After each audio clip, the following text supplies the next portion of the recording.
मंदिर में क्लास रखी है, तो ये दामोदर देश का मंदिर है ना। तो यहाँ भी भगवद गीता, टाइम भी वही है, 7 साढ़े 7 बजे शुरू होता है। मायापुर में भी ऐसे ही होता है, कोलकाता में भी होता है। तो 7:30 से 8:30 तक उनका चलता है, 8:15 ऐसा। तो भगवद गीता अभी बहुत अच्छा श्लोक हमको अच्छा लगा ये आज ब्रजलीला नाथ प्रभु सबको श्लोक सिखा रहे हैं। सो नाइस या चंचलमी मना कृष्णा प्रमादि बलभद्रणम तस्याहम निग्रहम मन्ये वायुरेव सदुष्करम। और एक्सप्लेन भी कर रहे थे, ट्रांसलेशन भी बता रहे थे, है ना। The mind is restless, trouble and obstinate and very strong O Krishna, and to subdue it I think is more difficult than controlling the wind. तो वायुरेव सदुष्करम, में वायु को कंट्रोल नियंत्रण कर सकता हूँ, लेकिन मन को नहीं। तो वायु के ऊपर मैं इसी श्लोक से फिर नेक्स्ट श्लोक पे आता हूँ। अच्छा है आज का श्लोक, आप सब लोगों को याद भी है। तो वायु के ऊपर, वायु से ज़्यादा सूक्ष्म और क्या है? नहीं, वायु के ऊपर क्या है? खम। वायु कौन से नंबर पे है? भूमि, आपो, अनलो, वायु। चौथा नंबर। भूमि सबसे ज़्यादा स्थूल है, जल आपो उससे ज़्यादा सूक्ष्म है, जल यानी आपो से ज़्यादा सूक्ष्म है अग्नि, फिर वायु। तो वायु बहुत सूक्ष्म है। तो यहाँ पे अर्जुन बोलते हैं कि मैं वायु तक कंट्रोल कर सकता हूँ, इसके ऊपर नहीं। खम और मन, उसके ऊपर मन है, खम के ऊपर, है ना।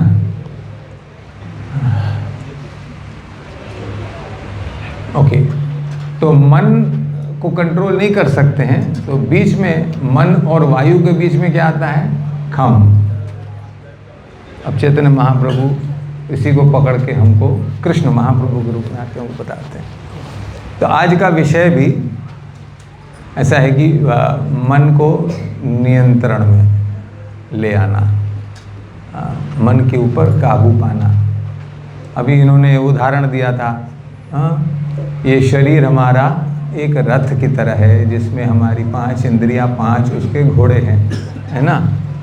और इन 5 घोड़ों को कंट्रोल करने के लिए, नियंत्रण में रखने के लिए, दिशा बताने के लिए मन की लगाम है। मन वो लगाम है, और मन जो है लगाम सारथी के हाथ में है, ड्राइवर के हाथ में। आजकल गाड़ी है तो स्टीयरिंग व्हील जैसे है ना, तो स्टीयरिंग व्हील ड्राइवर के हाथ में है, सारथी, रथी, सारथी ड्राइवर को। तो सारथी के हाथ में मन वाली लगाम है, ठीक है, ड्राइवर के हाथ। और अर्जुन ने, इन्होंने वैसे बताया, अर्जुन ने ड्राइवर की सीट पे किसको बिठाया? कृष्ण को। कृष्ण ने सारथी का रोल प्ले किया, पार्थ सारथी, पार्थ यानी अर्जुन, अर्जुन का सारथी बना। अर्जुन रथी था, वो ये सारथी था, और इससे उसने कंट्रोल कर रखा। तो हमें भी ये शिक्षा मिलती है कि हम अपने इस शरीर रूपी रथ को अगर सही दिशा में ले जाना चाहते हैं, अपने इस जीवन के संघर्ष में, अपने इस जीवन के महाभारत के युद्ध में अगर हम विजय प्राप्त करना चाहते हैं अर्जुन की तरह, तो हमें भी अपने रथ की लगाम को, अपने मन की लगाम को, अपनी इंद्रियां और अपना मन किसके हाथ में देना चाहिए? कृष्ण के हाथ में। तो हम बोलेंगे कृष्ण कहाँ है? अर्जुन के साथ तो कृष्ण थे, उनको उन्होंने सारथी बनाया, और हमारे हाथ में, हमारे सामने कृष्ण नहीं है, नहीं है ना। यस, कृष्ण है। कृष्ण ने जो उपदेश दिया था अर्जुन को, या सारथी तो वो रथ के बने। कौन सा रथ? जो सूर्यदेव की तरफ से उनको गिफ्ट मिला था, है ना वो। परंतु उससे पहले वो अर्जुन के शरीर के रथ का सारथी बन चुके। जैसे हम बोलते हैं ना, उससे पहले युद्ध शुरू होने से पहले, अर्जुन का रथ चलाने से पहले अर्जुन को उन्होंने पूरा कंट्रोल किया। कैसे? यही श्रीमद् भगवद गीता के प्रवचन से। भगवद गीता का प्रवचन सुना करके अर्जुन को तैयार किया, अर्जुन के मन को, अर्जुन की इंद्रियों को तैयार किया युद्ध के लिए। तो उसी प्रकार हम भी भगवद गीता से वही सेम उपदेश प्राप्त करके वैष्णवों के साथ गुरु के आश्रय में रह करके हम भगवान की इस वाणी को, जो स्वयं भगवान है, भगवान का जैसे साहित्य अवतार उसको बोलते हैं ना, लिटरेरी इनका है वाणी अवतार। भागवतम को साहित्य अवतार, इसको वाणी अवतार। तो भगवान का वाणी अवतार है भगवद गीता। अगर हम उसका रोज़ पठन करेंगे, श्रवण करेंगे गुरु के माध्यम से, तो हम भी अर्जुन की भांति तैयार हो जाएंगे। अपने जीवन के महाभारत में संघर्ष में हम भी विजय प्राप्त कर सकते हैं। Is that okay? हैं? तो आज हमने श्लोक पढ़ा, अर्जुन बोलता है कि चंचलम ही मना कृष्णा। तो हम भी ऐसे ही बोलेंगे, या हम मन को कंट्रोल नहीं कर सकते। हम तो अग्नि को और भूमि को और जल को भी कंट्रोल नहीं कर सकते, है ना। अर्जुन ने बोला मैं वायु को कंट्रोल कर सकता हूँ, एक बाण चलाऊंगा और वायु को मैं कंट्रोल कर सकता हूँ। लेकिन कृष्ण बड़ो दयामय, कृष्ण बड़ो दयामय। या 5 जो तत्व हैं उसके 5 प्रोडक्ट्स हैं, हाँ, उत्पादन है। हाँ, तो उनमें से जो खम तत्व है, हाँ, उसका उत्पादन है, उसका प्रोडक्ट क्या है? Sound vibration. तो यही वाणी, भगवान की वाणी, या साउंड वाइब्रेशन, ये हमारे कानों में जाती है तो हम सब कुछ हमारे नियंत्रण में आ सकता है। ठीक है। तो आज का श्लोक, आज का विषय है कि इंद्रिय भोग से आत्मा के आनंद तक, यानी कि भोग से आनंद की यात्रा। क्या है वो पोस्टर? भोग से आनंद की यात्रा। हम भोग क्यों करना चाहते हैं? हम अभी एक दूसरा श्लोक लेकर के आएंगे, हाँ, थोड़ी देर के बाद। 259 तैयार रखना प्रभु, हाँ, ठीक है ना, भगवद गीता। तो हम भोग क्यों करना चाहते हैं, मतलब इंद्रियों से सुख प्राप्त क्यों करना चाहते हैं? दुख तो हम प्राप्त नहीं करना चाहते, दुख आ जाते हैं, है ना, बिन बुलाए। लेकिन सुख के पीछे हम भागते हैं, सुख के लिए हम प्रयास करते हैं, हम मेहनत करते हैं, खर्च करते हैं, समय निकालते हैं, टाइम और एनर्जी, तभी हमें सुख मिलता है। लेकिन हम सुख क्यों चाहते हैं?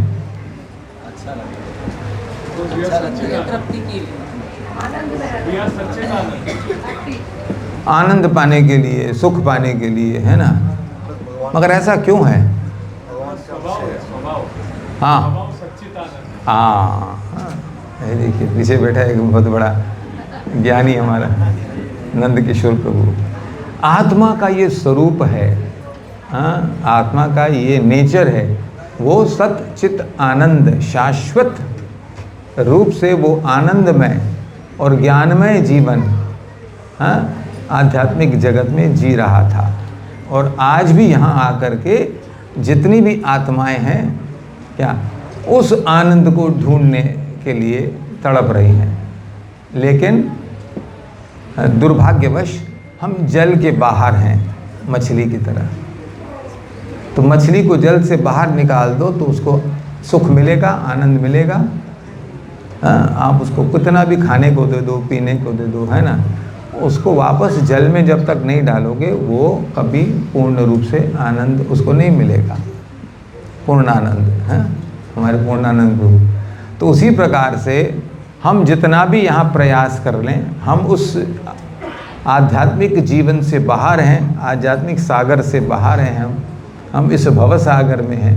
तो हम जितना भी प्रयास कर लें इस जगत में, हमें इंद्रियों के द्वारा वो सुख, वो आनंद नहीं मिल सकता जिसकी हम तलाश कर रहे हैं, जिसकी हम खोज कर रहे हैं, आनंद की खोज। लेकिन कॉम्प्रोमाइज़, इंद्रिय सुख हम थोड़ी देर के लिए प्राप्त कर लेते हैं, लेकिन वो इंद्रिय सुख क्या है, शास्त्र में बताते हैं आजकल आधुनिक विज्ञान के हिसाब से कि इंद्रिय सुख ये बहुत बेसिक है। क्या जो यहाँ पे ज्ञानी है वो जानते हैं सब लोग।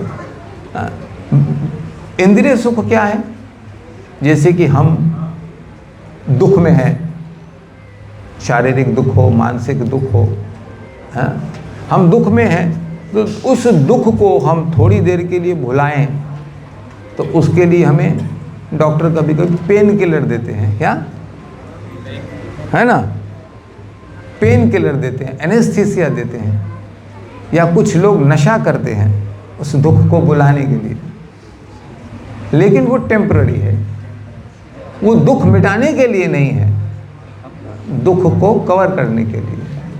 थोड़ी देर के लिए हम भूल जाते हैं हम दुखी हैं, परंतु ये जगत कृष्ण ने डिस्क्राइब किया दुखालयम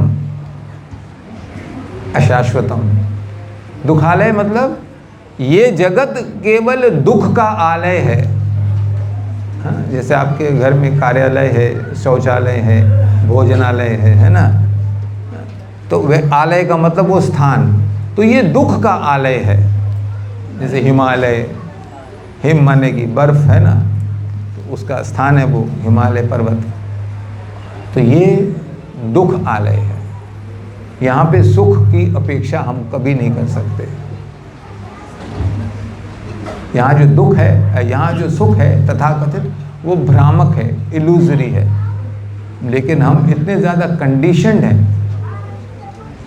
हम इतने नशे में हैं, आदी हो गए हैं उस इंद्रियों के स्तर का सुख क्या कि हम उसी को ही पाना चाहते हैं बार बार।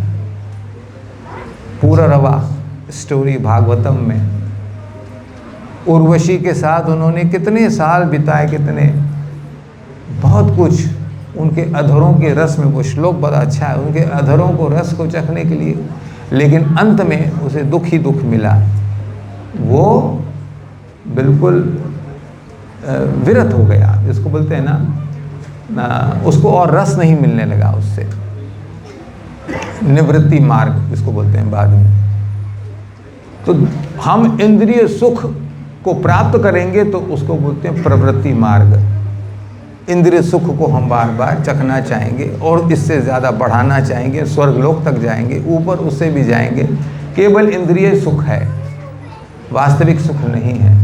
और इन सुखों को प्राप्त करके हम और ज़्यादा उसके आदी हो जाते हैं, उसके बिना हम रह नहीं पाते। जैसे कि अग्नि में, वो पुररवा के स्टोरी में ये भी है, अग्नि में जैसे हम घी डालते हैं तो अग्नि बुझेगी नहीं और ज़्यादा भड़केगी। तो इंद्रियों को इंद्रिय विषय मिल गया क्या, तो इंद्रियां और ज़्यादा प्रबल हो जाएंगी, उसको और ज़्यादा इंद्रिय सुख चाहिए।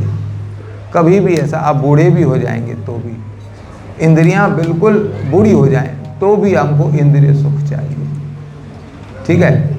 लेकिन इसका उपाय क्या है, हम परमानेंट हैप्पीनेस जिसको बोलते हैं, शाश्वत आनंद, ये दुखालय अशाश्वत है, लेकिन जो आत्मा का आनंद है वो शाश्वत है, परमानेंट है। तो अशाश्वतम इंद्रिय सुख से, हाँ, आत्मा के आनंद, शाश्वत आनंद की खोज या यात्रा, हाँ, ये आज का विषय है। सिंपल है, सब लोग जानते हैं, हम यहाँ पे एकत्रित हुए, हमें मालूम है ये हमें मिलने वाला है, मगर हमको बार बार उसको श्रील प्रभुपाद याद दिलाते रहते हैं। 259 श्लोक नंबर आप लगाएं प्रभु। कृष्ण भगवान बताते हैं अर्जुन को दूसरे अध्याय में ही, दूसरा अध्याय का नाम क्या है, दूसरे अध्याय गीता का सार। तो अर्जुन जब भ्रमित हो जाता है, पहले अध्याय में वो बहुत तर्क देता है, तब भगवान ने उसको दूसरे अध्याय में लगभग 72 श्लोक से 78 श्लोक हैं, कितने हैं, उसमें पूरा सारांश दे देते हैं गीता का, उसमें सब विषय हैं, परंतु और ज़्यादा डिटेल में क्या हमको विस्तार में समझना था, तो अर्जुन ने फिर तीसरे अध्याय से कर्मयोग से प्रारंभ किया प्रश्न पूछना। तो भगवान फिर कर्मयोग, ज्ञान योग, ध्यान योग, भक्ति योग और अलग अलग प्रकार के विषयों के ऊपर 18 अध्याय माने और 16 अध्याय तक उन्होंने बोला। तो वो कौन सा श्लोक है? 259। भगवान अर्जुन को बताते हैं क्या कि इंद्रिय सुख से हम कैसे विरक्ति पा सकते हैं, एस्केप कर सकते हैं। नहीं तो हम बंधन है। इंद्रिय भोग क्या है? देखिए, ये बहुत अच्छा यहाँ पे श्रृंखला है इंद्रिय भोग की, मैं आपको दिखाना चाहता हूँ।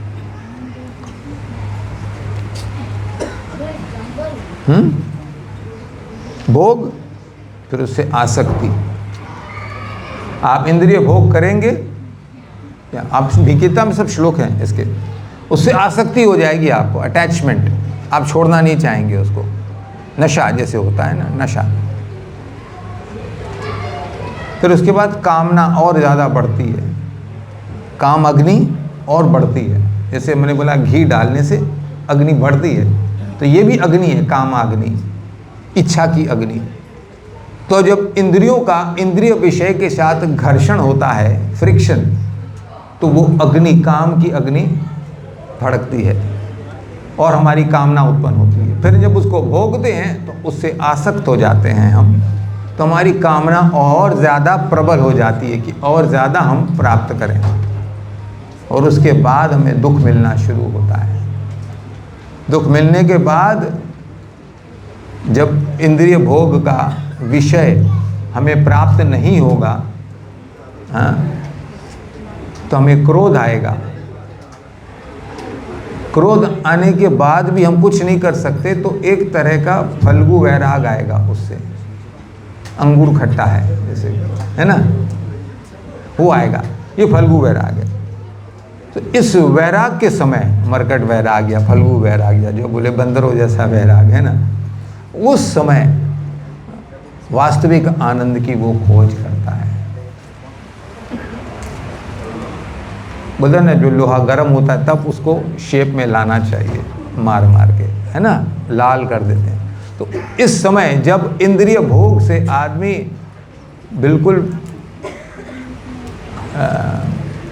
पूरी तरह से परेशान हो जाता है, अब उसको इंद्रिय सुख जैसे पूरा रवा, तब वो सोचता है कि इससे बड़ा सुख हमें कहाँ से मिलेगा, इससे बड़ा आनंद कहाँ से, लेकिन छोड़ नहीं पाएगा उसको। 259 में भगवान कहते हैं, स्क्रीन नहीं है, मैं पढ़ता हूँ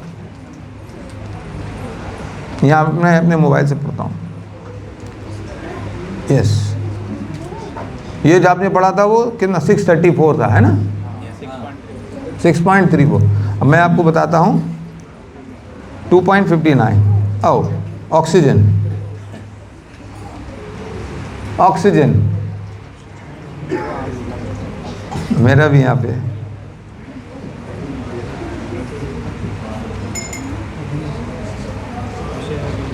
आप लोगों के पास नहीं खुल रहा है, मेरे पास भी नहीं खुल रहा है।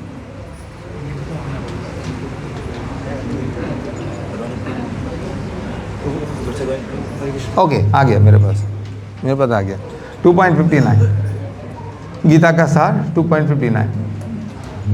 ओके, विषया विनिवर्तन्ते निराहारस्य देहिनः रसवर्जं रसोऽप्यस्य परम दृष्ट्वा निवर्तते। भगवान बोलते हैं अर्जुन को, देहधारी जीव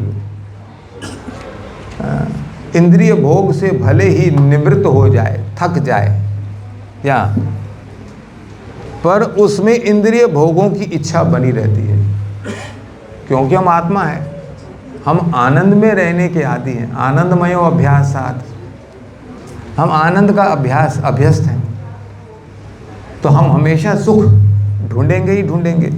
तो हम एक चीज़ से थक जाएंगे लेकिन फिर भी अंदर में वो कामना खत्म नहीं होगी इंद्रिय भोग की। लेकिन भगवान कहते हैं क्या, रसोवर्जम रसोप्यस्य, रसवर्जम मतलब, लेकिन उत्तम रस के अनुभव होने से ऐसे कार्यों को बंद करने पर वह भक्ति में स्थिर हो जाता है। फिर उदाहरण होता, बच्चे को आप कुछ भी देखो, खेल रहा है किसी गलत चीज़ से, आपको उससे छीनना है तो वो देगा नहीं बच्चा, आप उसको कोई अच्छी चीज़ दे दो, धीरे धीरे वो उसको छोड़ देगा। हायर टेस्ट मिलने से लोअर टेस्ट छूट जाता है। हमारे मायापुर में एक रेस्टोरेंट खुला है, दी हायर टेस्ट। क्या आप लोग गए होंगे प्रभुपाद विलेज, प्रभुपाद विलेज में हायर टेस्ट करके। हायर टेस्ट किसको मिलता है, कैसे मिलता है? जिस दिन हायर टेस्ट मिल जाएगा क्या, तब हम लोअर टेस्ट को छोड़ पाएंगे, नहीं तो नहीं। और ये लोअर टेस्ट जो है इतना ज़्यादा विस्तृत है, इंद्रियों से लेके मन तक, मिथ्या अहंकार तक, क्या उसको हमको जकड़ के रखा है उन्होंने। पूजा, लाभ, प्रतिष्ठा, हाँ, ये सब जो सुकर्मिष्ठा, इसके ऊपर भी इतनी ज़्यादा आसक्ति हो जाती है, हम छोड़ नहीं पाते इसको। इंद्रियों का विषय तो कुछ नहीं है, चखने के लिए, सूंघने के लिए, देखने के लिए, स्पर्श के लिए, क्या ये जो विषय हैं, आप जब बूढ़े हो जाएंगे ये सब आप एंजॉय नहीं कर पाएंगे। लेकिन पूजा, लाभ, प्रतिष्ठा, क्या ये तो बहुत खतरनाक है, इससे निकलना बहुत। थोड़ा भी अगर आपको कोई प्रतिष्ठा नहीं मिले, सम्मान न मिले, क्या आप बिल्कुल उस जगह को छोड़ के चले जाएंगे। हाँ, प्रतिष्ठा तो भौतिक सुख में ये प्रतिष्ठा भी इंक्लूडेड है क्योंकि ये मिथ्या अहंकार, मैं करने वाला हूँ, मैं का जो मेरा शरीर, मेरा मन, मेरी बुद्धि, ये जो प्रभाव पड़ा हुआ है, इससे हम सम्मान को ढूंढते हैं। और सम्मान नहीं मिला तो हम बिल्कुल ही नर्वस हो जाते हैं, इच्छा नहीं होती वहाँ रुकने की।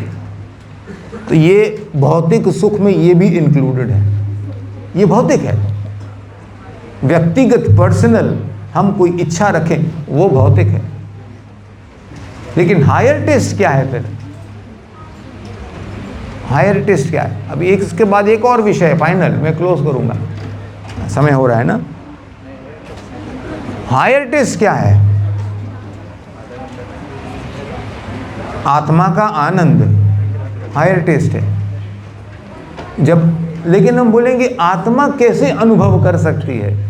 वो तो इंद्रियों के द्वारा ही अनुभव करती है। ठीक है, हम देहधारी जीव हैं, यहाँ पे लिखा है देहधारी जीव के अंदर वो इंद्रियों के माध्यम से ही आनंद उसको मिलेगा।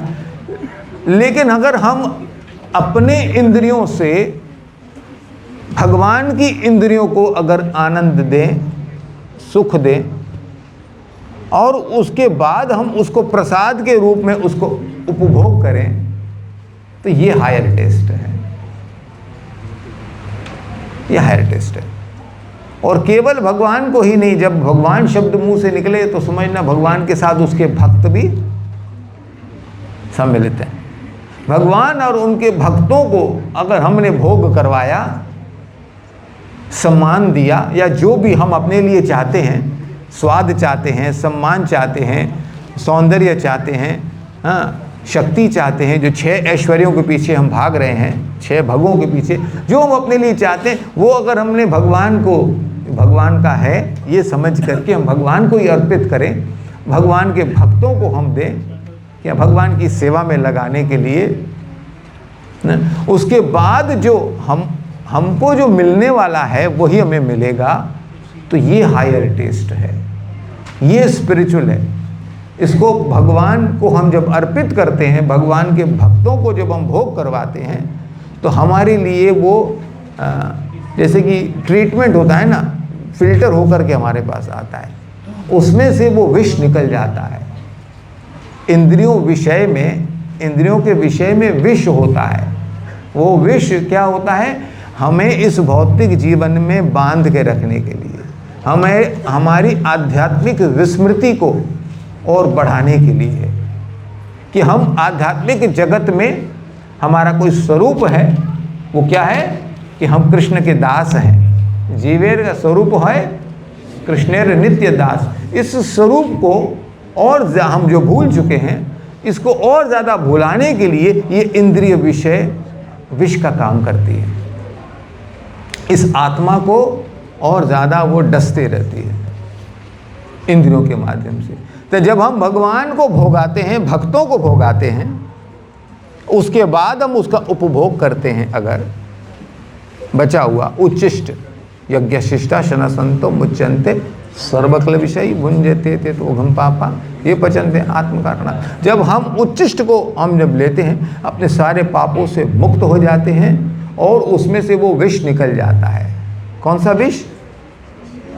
हमको अपने स्वरूप सिद्धि से दूर ले जाने के लिए, भगवान के साथ हमारा संबंध क्या, अपना स्वरूप है, और हमारा संबंध के बाद हमारा कर्तव्य क्या है, हमारी ड्यूटी क्या है, हमारा भागवत धर्म क्या है, क्या भागवतम जो हमको भागवत धर्म बताता है वो क्या, इसकी विस्मृति और बढ़ाता रहता है। ये विष ऐसा है इंद्रियों का। तो भगवान हमको यहाँ पे बताते हैं कि हायर टेस्ट मिलने से तभी हम लोअर टेस्ट को छोड़ पाएंगे, हम उस कंडीशन से बाहर निकल पाएंगे। कौन सी कंडीशन से? इंद्रिय भोग की कंडीशन से। मैं मेरा, मैं पहले, मैं ज़्यादा, मैं सबसे अच्छा लूँ, क्या इससे बाहर निकल जाएंगे भगवान, उनके भक्त, क्या वो पहले। जैसे कि घर में महिलाएं होती हैं, हाँ, मेरे सास ससुर, मेरे पिता, मेरे पति, वो सबसे पहले खाएंगे, पहले भोगेंगे, क्या उनको सुख देने के बाद मैं इसको, वैसे ही वो हमारे पति हैं, जगतपति, क्या हम सबसे पहले अपने पति को देंगे, उसके बाद हम लेंगे। तो लेकिन ये जो यात्रा है इंद्रिय सुख को त्याग कर आत्मा के आनंद को हम अपना सके, उसका रस ले सकें, परम दृष्टवा निवर्तते, हायर टेस्ट हम प्राप्त कर सकें, उसकी शुरुआत कहाँ से होगी? ये एक विज्ञान है और इसकी एक विधि है। उस विधि से बाहर आप अपनी विधि बनाएंगे तो फेल हो जाएंगे आप, और ये स्वाभाविक है। अगर हम इस विज्ञान को गुरु के निर्देशन में फॉलो नहीं करेंगे तो हम अपने रजोगुण तमोगुण के प्रभाव में रह करके अपनी विधियां बनाएंगे। जो तो मौत तो पौथ, बंगाली में बोलते हैं। हम अपने अपने अलग अलग रास्ते बनाएंगे, कोई कुछ बोलेगा, कोई कुछ बोलेगा। वही भगवत गीता पढ़ के, वही भागवतम पढ़ के क्या मंथन करेगा, शुष्क चिंतन करेगा और उसमें से अपने रास्ते निकालेगा।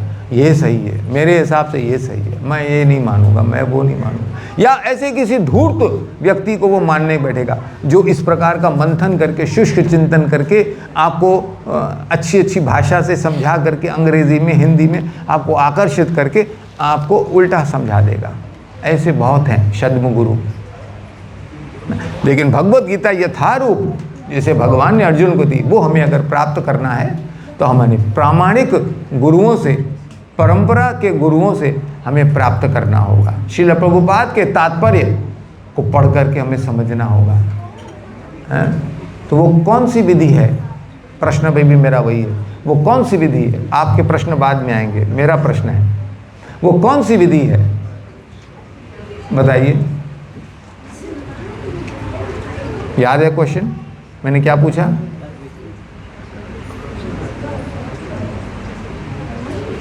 उद्धव ने कृष्ण से पूछा था, जब लोग जानते हैं, वो कौन सा श्लोक है, मैं निकालूं श्लोक, एक मिनट। उद्धव ने प्रश्न पूछा भगवान से, मेरा समय बढ़ता जा रहा है मुझे मालूम है।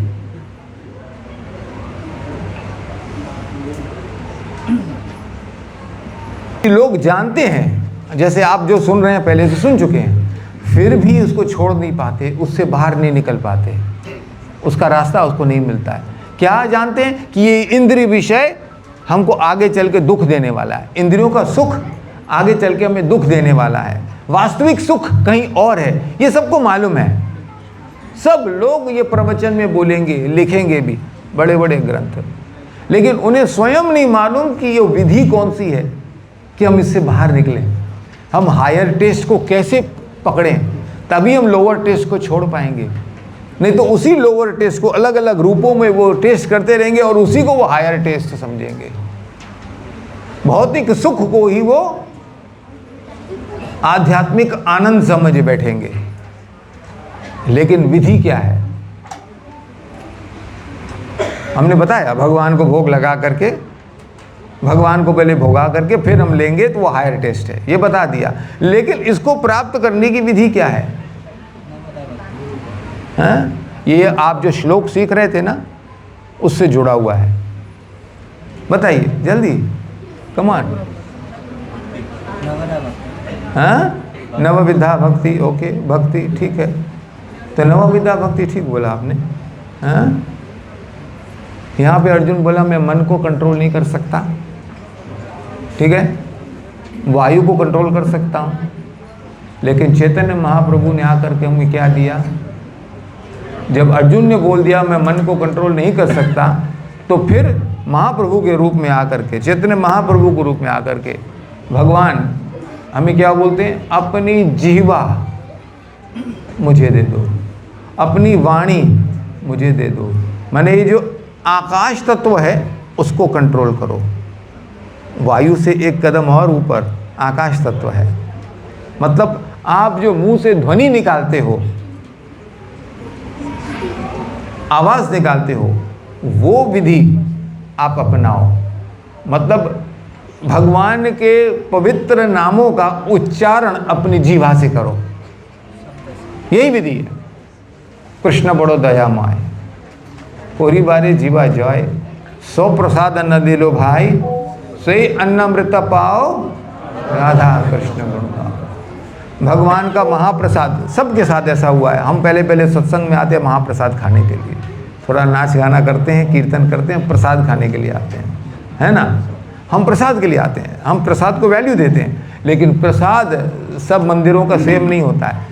ये कृष्ण का महाप्रसाद अलग होता है, जगन्नाथ का महाप्रसाद अलग होता है। जब ये महाप्रसाद हम खाते हैं तो हमारा अंदर क्या परिवर्तन आता है? ये जीवा जो मैं बकरी की तरह करती है, वो हरे कृष्णा कृष्णा कृष्णा हरे हरे, हरे राम राम राम हरे हरे, इस मंत्र का उच्चारण करके भगवान से प्रार्थना करती है कि हमें अपनी सेवा में लगाओ, हमें अपनी सेवा में लगाओ। हम माया की सेवा में कितने जन्मों से लगे हुए हैं, अब आप आपकी सेवा में लगना चाहते हैं। ये एक प्रार्थना रूपी मंत्र है, इसको महामंत्र बोलते हैं। इस महामंत्र से हम अपनी जीवा को भगवान की सेवा में लगाते हैं। अतः श्री कृष्ण नामादि न भवेद ग्राह्यम इंद्रिय, सेवन मुखे ही जीव आदौ स्वयमेव स्फुरतीयता। हम भगवान की सेवा कभी नहीं कर सकते अपने इंद्रियों से, लेकिन अगर हमने अपनी जीवा से प्रारंभ करेंगे भगवान की सेवा करना, पहले उसको प्रसाद देंगे, दूसरे भक्तों का बनाया हुआ प्रसाद, फिर उसी जीवा से हम महामंत्र का जप करेंगे। क्या ये विधि है? इसी विधि से सबसे पहले हम भगवान को प्रसन्न करते हैं। क्या? नाम का हरि बहुधा निज सर्वशक्ति। भगवान ने अपनी पूरी शक्ति डाल दी है अपने नामों के अंदर। क्या कोई 50%, 75% या 100% शक्ति, जो भगवान की जितनी शक्तियाँ वो सब उसके नाम में है। इसीलिए भगवान का नाम सब सर्वशक्तिमान है और इसको जप करना सबसे बड़ा यज्ञ है। भगवान के नामों का कीर्तन करना, श्रवण करना, ये सबसे बड़ा यज्ञ। यज्ञ का मतलब जो क्रिया भगवान को प्रसन्न कर सके उसको हम यज्ञ बोलते हैं। तो भगवान सबसे ज़्यादा प्रसन्न होते हैं तो इसी यज्ञ से। संकीर्तन यज्ञ, जपा यज्ञ, यज्ञानाम जपा यज्ञस्मि, भगवान बोलते हैं। यज्ञों में जितनी भी यज्ञ की क्रियाएं हैं उनमें से मैं जपा यज्ञ हूँ। यानी कि जपा यज्ञ जो है भगवान के पवित्र नामों का जप, ये सबसे बड़ा यज्ञ है जिससे सबसे ज़्यादा भगवान प्रसन्न होते हैं। भगवान, देखिए किसी ने मेरे से पूछा था कि हम जप करके हम कैसे भगवान की सेवा कर रहे हैं। उनको मालूम है फिजिकल एक्टिविटी का मतलब है सेवा, तो हम जप करके भगवान की सेवा कैसे करें। अपने घर में बैठ के हम जप कर रहे हैं, इसमें भगवान की सेवा कैसे हो गई। मैंने कहा सेवा का मतलब नहीं है कोई एक्टिविटी फिजिकल जो दुनिया देख सके या आपको ऐसा लगे। सेवा का मतलब है किसी को प्रसन्न करना। सेवा का मतलब है किसी को प्रसन्न करना। अगर हमने किसी को प्रसन्न कर लिया तो हम बिना कुछ खिलाए, बिना कुछ गिफ्ट दिए हमने उसको प्रसन्न कर दिया, दैट इज इनफ। हमने कुछ खिलाया, कुछ गिफ्ट दिया और वो प्रसन्न नहीं हुआ तो वो सेवा नहीं हुई। तो भगवान सबसे ज़्यादा प्रसन्न होते हैं और अपनी कृपा देते हैं जब हम ये जपा यज्ञ संपन्न करते हैं। क्या हरे नाम हरे नाम हरे नाम ही व केवलम कलो नास्ते व नास्ते व नास्ते व। आप लोग कितनी बार सुन चुके हैं, 16 माला जब भी करते होंगे, उससे भी ज़्यादा करते होंगे, तो क्या वो हमको उससे सिद्धि मिल गई। मेरा भाई हमको बोलता है 16 माला करने वाले भी तो नॉर्मल इंसान की तरह गलतियां करते हैं, अहंकार रखते हैं, क्या दूसरों की परवाह नहीं करते, पर दुख नहीं होते, क्या पर दुख दुखी नहीं होते। और साधारण लोग बिना जप किए, क्या बिना भगवान की भक्ति किए और ज़्यादा अच्छे होते हैं। आप लोग मानते हैं इस बात को? इस बात को मानते हैं ना? बहुत से साधारण लोग जो बिना जप किए भगवान के नामों का और ज़्यादा, बहुत ज़्यादा आचरण उनका अच्छा होता है। तो ये विरोधाभास हो गया। बहुत से लोग इससे भ्रमित हो जाते हैं। इसीलिए प्रभुपाद कहते हैं जब कंठी माला पहन के जप माला लेके घूमते हो, जप करते हो, तो आपका व्यवहार सही होना चाहिए सबके साथ। लोग आपको देख करके भागे नहीं या आपकी निंदा न करें। एनीवे, मैं यहाँ पे रुक जाता हूँ, समय अपना हो चुका है 10 मिनट ज़्यादा।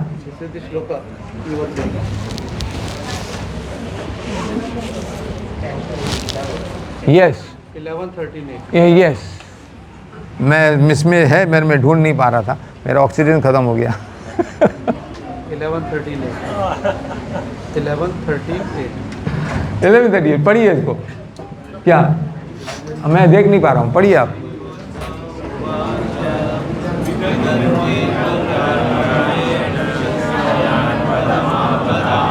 तथापि भुंजते कृष्ण तत्कथम। Okay, Shri Uddhav said, "My dear Krishna, generally human beings know that material life brings great." क्या लिखा है? Future, great future, great future and happiness, and still they try to enjoy material life. My dear Lord, how can one acknowledge, act just like a dog, an ass, or a goat? जानते हुए भी क्या हम उसी के पीछे भागते हैं, इंद्रिय भोग। भक्ति करते हुए भी, जप करते हुए भी हम इंद्रिय तृप्ति के पीछे भागते हैं, क्या मान सम्मान के पीछे भागते हैं, पूजा लाभ प्रतिष्ठा के पीछे भागते हैं। हम अपने को केंद्र बनाते हैं, हाँ, कृष्ण को केंद्र नहीं बनाते हैं। रास लीला, झूलन यात्रा लीला, अरे उसके ऊपर बोलना था, हाँ, अब क्वेश्चन आंसर, ये सब हमको यही सिखाती है कि हम कैसे कृष्ण को केंद्र में बैठाएं, कृष्ण को सुख दे। अभी चर्चा हो रही थी, 1 मिनट रास लगे, 1 मिनट और बोलूँगा। रास लीला में हम क्यों भगवान को झूले में बैठाते हैं? ये भी इस सीजन में, सावन के महीने में, झूलन यात्रा के क्यों? इस समय जब गर्मी का मौसम, फिर बारिश होती है, हवा बंद हो जाती है, इवन जंगलों में भी हवा नहीं होती है, तो झूले में बैठा करके झुलाना, या हम चामर से हवा देते हैं ना, जैसे क्या झूले में जब आप किसी को खींचेंगे वापस आना जाना, तो उसमें ठंडी हवा, उसमें ठंडी हवा भगवान को मिलती है। ठीक है, कोई बात नहीं, ठंडी हवा भगवान को मिलती है। दैट इज कि हम भगवान को चंदन लगा करके, क्या और भगवान को झूले में बिठा करके, इसके लिए बहुत अच्छे अच्छे भजन भी है। हम भगवान को झुलाते हैं, उनको एयर कंडीशन देते हैं। क्या दैट इज दी, जब आप आएंगे झूलन यात्रा पे, आप देखना इसी भाव से कि हम भगवान को, जैसे हाँ ये कोई बच्चे को ये हम झूला झुलाते वो अलग बात है, लेकिन भगवान कृष्ण को और राधा रानी को बिठा करके जब हम झूलन यात्रा करवाते हैं, क्या उसका उद्देश्य होता है कि भगवान को इंद्रिय सुख दें। जो मुझे चाहिए वो मैं भगवान को दूँ। हमारी इंद्रियां हैं ही इसके लिए, इंद्रिय सुख भोगने के लिए नहीं, इंद्रिय सुख देने के लिए। हम अपनी इंद्रियों को मारते नहीं हैं, हम इंद्रियों को पवित्र करते हैं। वो क्या है? हम अपनी इंद्रियों से दूसरों के दुख को हम अनुभव कर पाएं, दूसरों को सुख दे करके हम सुख का अनुभव कर पाएं, इसलिए हमारी इंद्रियां हैं। दूसरों को हटा करके, छोड़ करके, सबसे आगे जा करके हम अपनी इंद्रियों को सुख दें, ये विषैला जीवन है। समझ में आया? तो अपनी इंद्रियां हैं, हम इंद्रियों को मार नहीं सकते, आँखों को फोड़ नहीं सकते, कानों को बंद नहीं कर सकते, इंद्रियों का प्रयोग करना है, लेकिन उसका सदुपयोग यही है कि हम भगवान को और उनके भक्तों को हम सुख दें, उनके दुख का अनुभव करें और उनके सुख से हम सुख का अनुभव करें। हरे कृष्णा।